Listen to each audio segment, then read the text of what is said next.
defenders, I think. Like,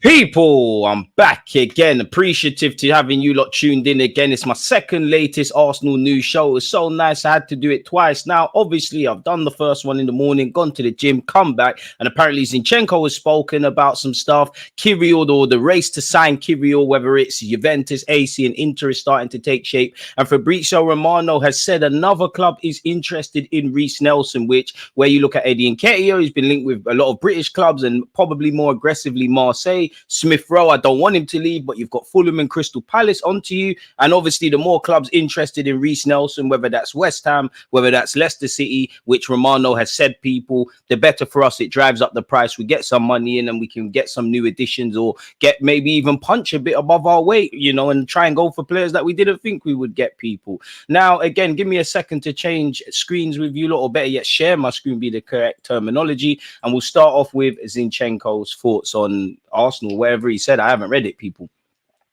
Zinchenko insists Arsenal do not need to copy Man City to win the Premier League after his old club triumphs over the Gunners to win a fourth successive title. Nobody can copy Manchester City. We therefore can't. We're not backed by a country. We don't have the wealth that they have. As much as I like Mikel Arteta, we have not got Pep Guardiola. And as much as I like our existing players, you know, and I think a lot of them would hold their own weight at Arsenal, at Manchester City, apologies, we don't have the squad that they have. There's a reason Pep has turned this into a farmers league. And although in the last 2 years, you know, Arsenal have, you know, given them a good fight, a bit like when, you know, Liverpool did better than us because Klopp actually won it. But, you know, Pep Guardiola's won all the wars and he's won four successive Premier League titles. As it says, there's rumours he's going to depart after next season. I'm sure he wants to win a fifth. Come on, Pep Guardiola, let your boy Mikel Arteta win that. And, you know, there's a lot of managers, Arteta, Ten Hag, the Chelsea guy. There's a lot of people that are from the school of Pep Guardiola or have worked with him or under him in some capacity.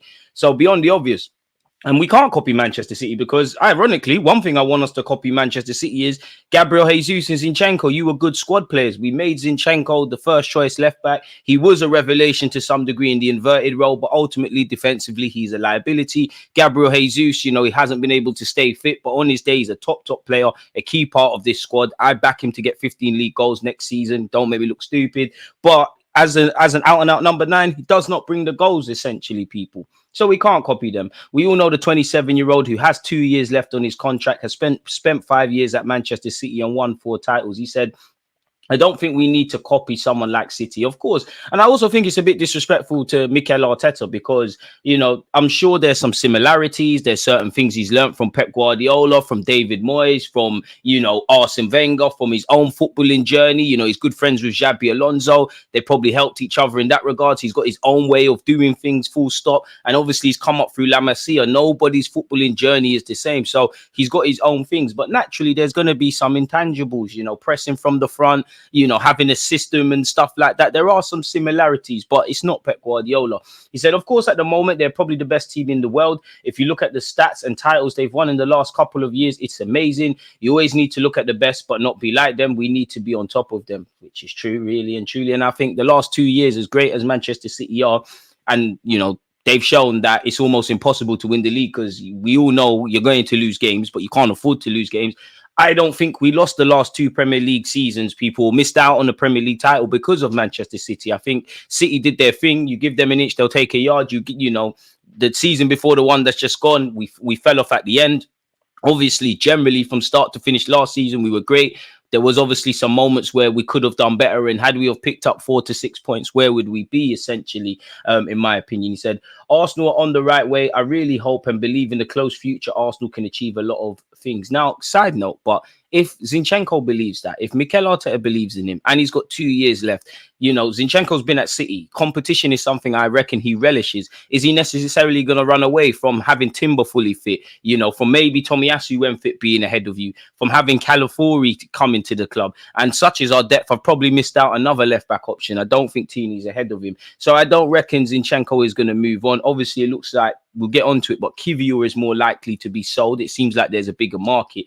Obviously, you know, I'd imagine Kiwior's got longer in his contract. Zinchenko's got 2 years left, and he probably earns a lot more money. So on a balance sheet sort of thing, it probably makes more sense to get rid of Zinchenko. But in terms of bringing money in, you could argue Kiwior has a market, so he could bring money in. And I would also ask, if you put a gun to Mikel Arteta's head, I know this is dramatic, and let's just disregard Calafiori, Timber, Tomiyasu. You've only got Kiwior and Zinchenko. Which one would you bet on? I reckon he'll bet on Zinchenko versus Kiwior, if I'm honest with you.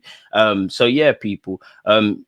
That doesn't sound like someone that wants to leave the club anytime soon. Obviously, Zinchenko, across 38 Premier League games, he started 20, but found himself on the bench as Tomiyasu and Kiwior competed. Kiwior done well to take his chance when there was injuries and ran with it. Tomiyasu had a strong end to the season, and unfortunately, Timber got injured, but we all know he's a big boy. He said he believes that competition for places is key for Arsenal's title push, even if it means his starting spot is in increased jeopardy. I mean, what's he pushing there? I don't even know the weight, but big up Zinny with that one. I knew Timber before he came to Arsenal. I played against him for the national team at the Euros. I knew him as a player. He's an unbelievable player and an unbelievable guy. He's so humble. He's working super hard. Unfortunately for him, he just picked up an injury, but he's doing amazing now. I was watching all the progress, the way he was coming back from injury, how much he was working. Chapeau to him. I don't know what that means, and everything he has done, he deserves a lot of credit. I wish for every single player in the club to do his best. That is the only way to achieve a lot of things. Pick him up, because that's what we want to see. You know, individually, of course, selfishly, everybody wants to play, but the collective comes first. And for every player in every position at this team, give Mikel Arteta a headache. Genuinely keep him up at night as to who is going to start in any position. And I love the defensive options we've got. Of course, I would love a winger and a striker, but I do like the existing options. But yeah, man, I think we could, you know, I think the issues for me are central midfield. Partey, Jorginho, Reiss, they're quality players. But, you know, in terms of longevity, Jorginho and Partey are not going to be here. They both pick up injuries, more so Thomas Partey. Zinchenko said, wherever the manager is going to use me at the club, I'll be happy to do my best and give my all. It'll be amazing. It'll be an amazing competition, not just for my position, but the others as well. That is what you need in a team that is going to achieve a lot of things and win a lot of titles. You need this competition. This is the way when we push each other. We're all professionals here. When we step on the pitch, we all just need to do our best 100%. Then once we step off the pitch, we can be one family again. Fair play, people. Keeping up the theme with Arsenal defenders, as we know, people, well, as we don't, because a pop-up just arrived. Jakub Kiwior has emerged as a transfer target for Inter Milan. He only joined for 21 million in 2023. The 24-year-old could be on his way out. As you know, we're closing in allegedly of a 40 million pound move for Ricardo Calafiori.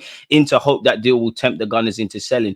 But the rumors, away from what we're reading now, are very hypocritical, because it does seem that, you know, people are more open to getting Kiwior on loan. Now, if you can get a loan with an obligation to buy and it makes sense, do it. But it seems like a dry loan. We all know the Italian clubs, and better yet, all clubs across Europe, bar the exception of a few, they're dwarfed by the money in the Premier League. Arsenal should not be making a loss on the 21 million, people, in my humble opinion. Where Kiwior is concerned. And I can't begrudge Kiwior if he says, you know what, I've tried my best. Zinchenko's probably ahead of me. Timber's ahead of me. Tomiyasu's ahead of me. Calafiori is probably not just going to be ahead of me at left back, but also at centre half. That's without speaking about Gabriel. I need to go and play. My stock was high in Italy. I obviously know the way of life in the league and all of those kind of things. I'm going to keep it moving, really and truly. And at 24 years of age, he needs some game time, man. Apparently, other Italian clubs are thought to be interested in Kiwior, and AC Milan were linked with him in January. Some reports say Inter Milan are playing the waiting game where Kiwior is concerned, because you would imagine this Calafiori deal is getting over the line, but you would imagine we're not going to make a decision on Kiwior's future until it's signed, dotted and completed. And obviously, I don't think Tomiyasu's injury disrupts too much of what we might do with Zinchenko and Kiwior, but it is a factor.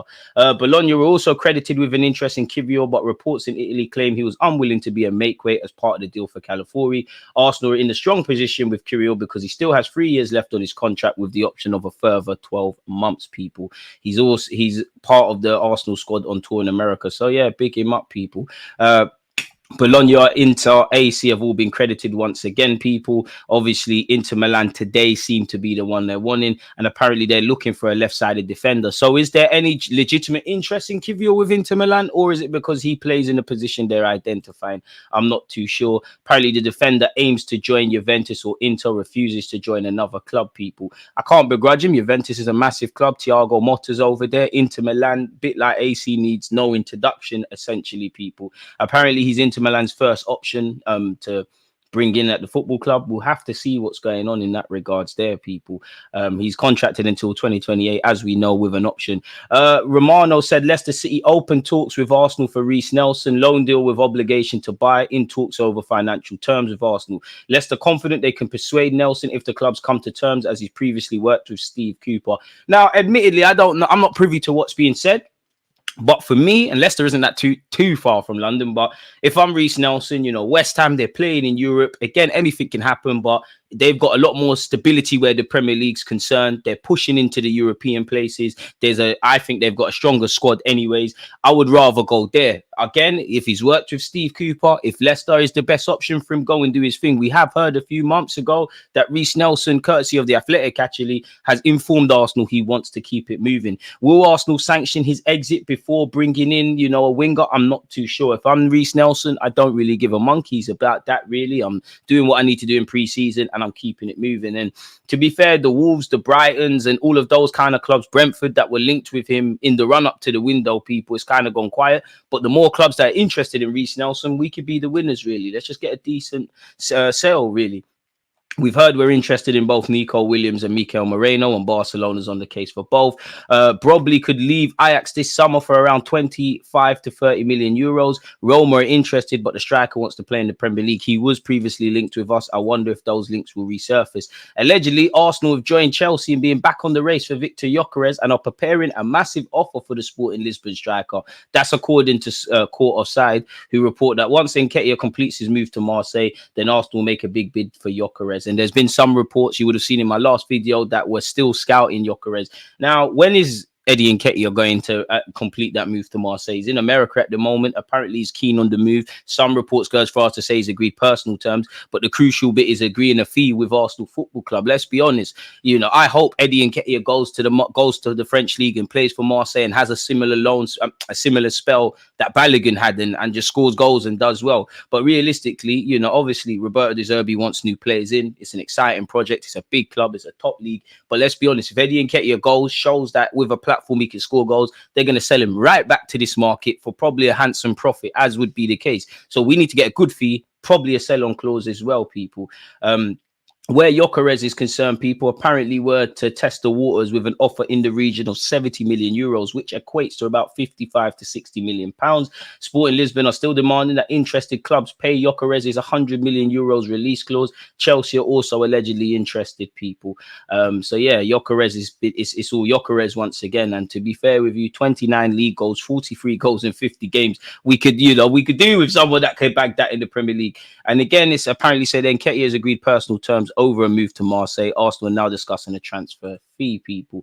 And the second source has reiterated that Arsenal are trying to beat Chelsea to the signing of Gyokeres, and has detailed what Edu's opening gambit may look like. I mean, this is essentially guesswork, people. We've kind of gone over that already, so everybody's kind of saying the same things. Barcelona allegedly are unable to sign Mikel Merino until a big money sale occurs. So how are they going to find the finances for Dani Almo, who they've been linked with, or Nico Williams? Arsenal are best placed to sign the Real Sociedad midfielder with an offer of 25 million euros expected to come soon. So once the Calafiori deal is done, it seems like it's going to be daily Mikel Merino news, people, in that regards. And apparently we're prepared to battle Barcelona for the signing of Athletic Club winger Nico Williams. Would love the 22-year-old attacker at the Emirates. I'm not going to get my hopes up, people. If and when Barcelona walk away or that move doesn't happen, then maybe we could dream, people.